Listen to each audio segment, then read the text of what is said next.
নমস্কার সবাইকে। বাংলা সিরিয়াল সমাচারে তোমাদের অনেক অনেক স্বাগত। শুভ বিবাহের আজকের পর্বের রিভিউ নিয়ে আমি চলে এসেছি তোমাদের সামনে।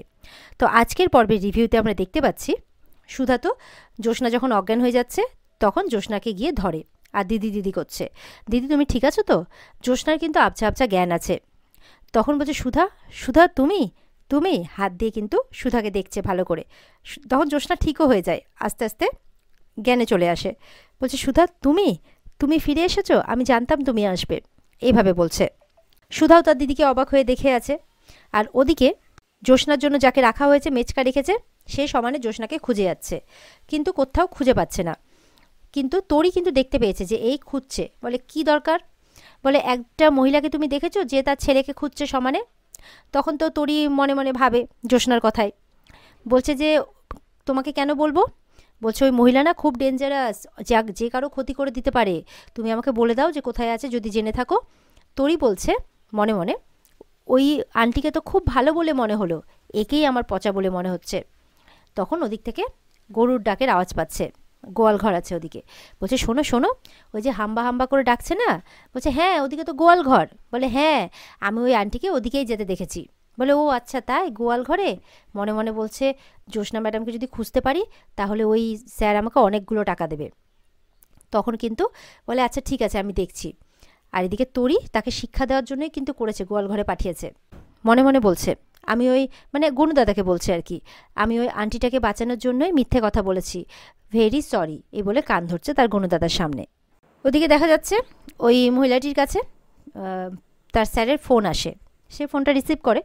আর এদিকে জ্যোৎস্না সুধাকে বলছে সুধা তুমি ফিরে এসেছো, আমি জানতাম যে তুমি ফিরে আসবে, আমি জানি তোমার ভাইয়ের উপরে অভিমান হয়েছে, তাই তুমি চলে গেছিলে বাড়ি ছেড়ে। আমি ভাইকে বকে দেবো, আমি তোমাকে বলছি ভাইকে বকে দেবো। তখন তোরই আসে যে ভালো আন্টি, তুমি তোমার পিকলুকে খুঁজে পেলে?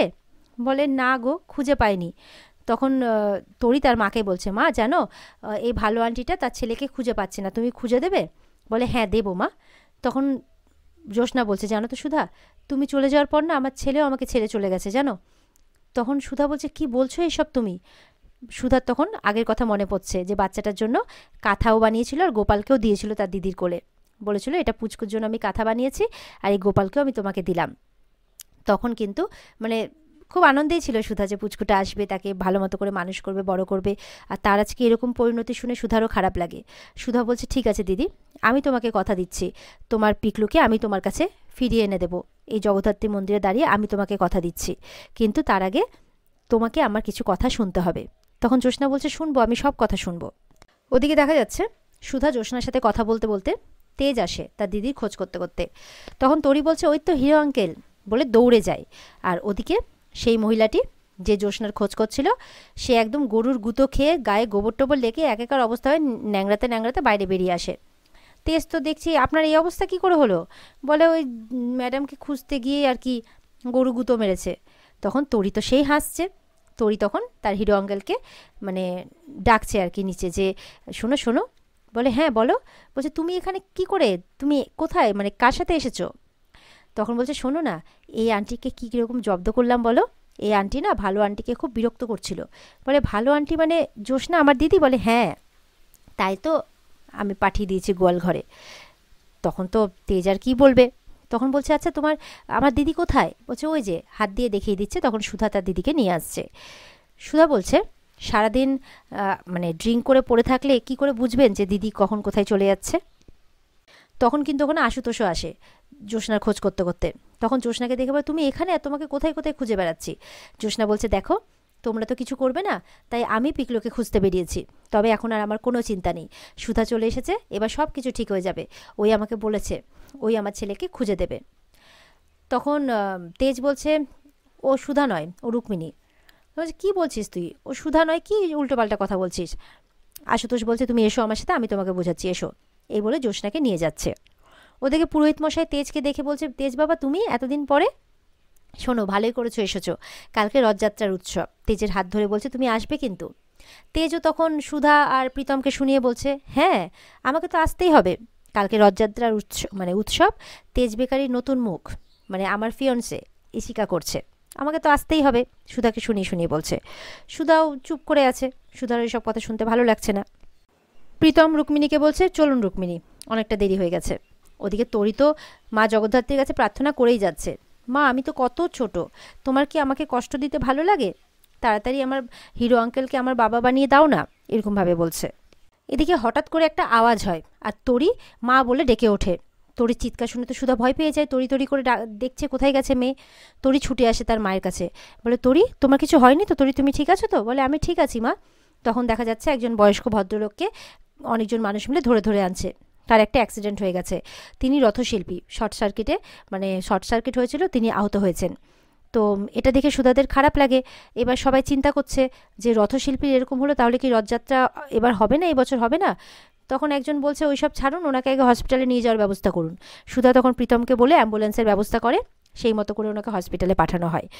আর ওখানকার এবার পুরোহিত মশাই আর আরেকজন বলছে তাহলে ছোট করে করে নিতে হবে, কি করা যাবে?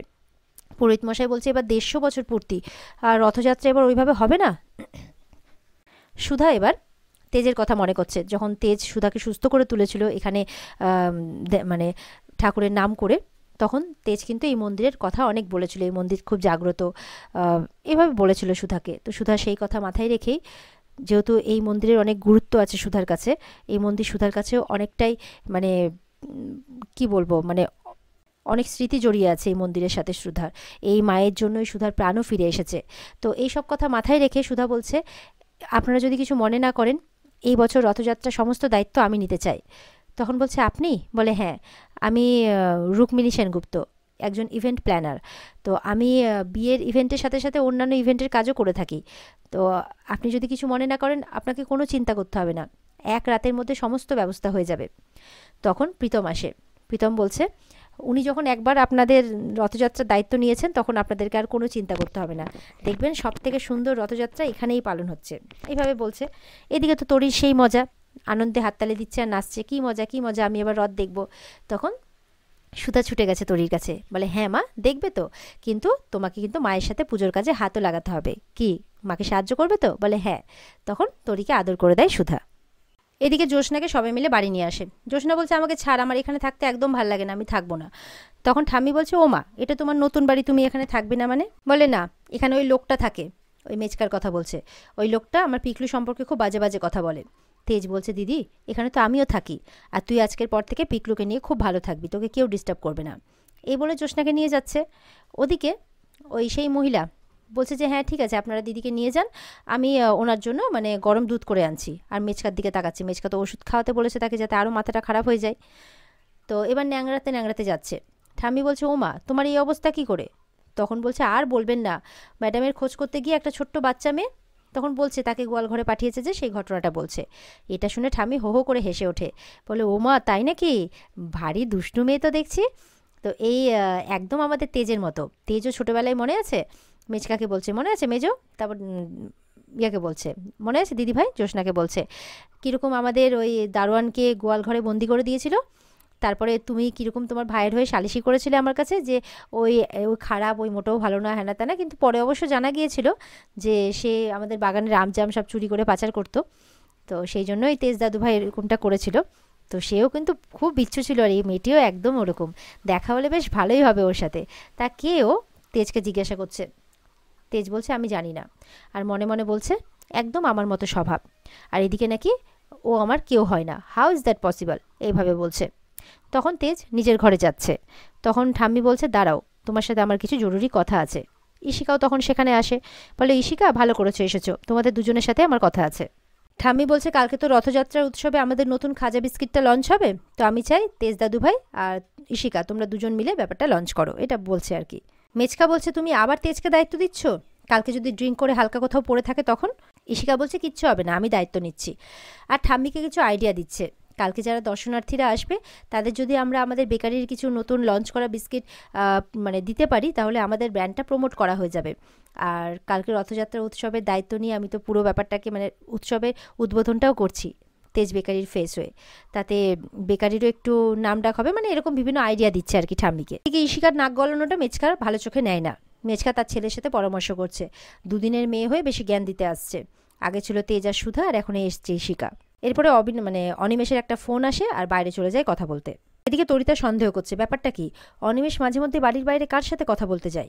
দেখা যাচ্ছে অনিমেষ আবারও একটি মেয়ের সাথে গিয়ে কথা বলছে, বলছে মেয়েটি বলছে পেপার সাইন হয়েছে? বলে না আসলে দাদা ভাই না এই ড্রিঙ্ক করা অবস্থাতেও বলে না জাতে মাতাল তালে ঠিক ঠিক ওই পেপারসগুলো সব ভালো করে পড়ছে, চেক করছে, প্রশ্ন করছে, আর একটু যদি সময় পাওয়া যেত। তখন মেয়েটি বলছে একেবারেই নয়। দেখা যাচ্ছে মেয়েটি আর কেউ নয়, মেয়েটি ইমন। বলছে যে এবার পেপারে সাইন লাগবেই, তেজ বেকারি প্রপার্টি ব্যবসা সব কিছু আমার হবে, এবার আমি তেজকে মেরেই সব কিছু নিজের নামে করব, এমন করে বলছে। এই গত 5 বছর ধরে এই অনিমেষকে নিজের মানে আঙ্গুলে নাচিয়েছে যাকে বলে, যা যা বলেছে অনিমেষ তাই তাই করেছে ইমনের কথা শুনে। তেজকে একেবারে মেরে ফেলার প্ল্যান বানিয়েছে। বলছে কালকে রথযাত্রা উৎসব না, যখন লোক ভিড় করবে তখনই একটা ধাক্কাতে খেলা শেষ করতে হবে। অনিমেষ বলছে না না একেবারে মেরে ফেলবে কেন, একটু কম কিছু করলে হতো না? বলে একদম না। মানে অনিমেষের খারাপ লাগছে। সে ভেবেছিলাম সুধা যাওয়ার পর আমি আসবো ওর জীবনে, কিন্তু না, তেজ সেটা করেনি। ওই জন্য এবার তেজকে পার্মানেন্টলি সরিয়ে আমি এবার নিজের স্বপ্ন পূরণ করব।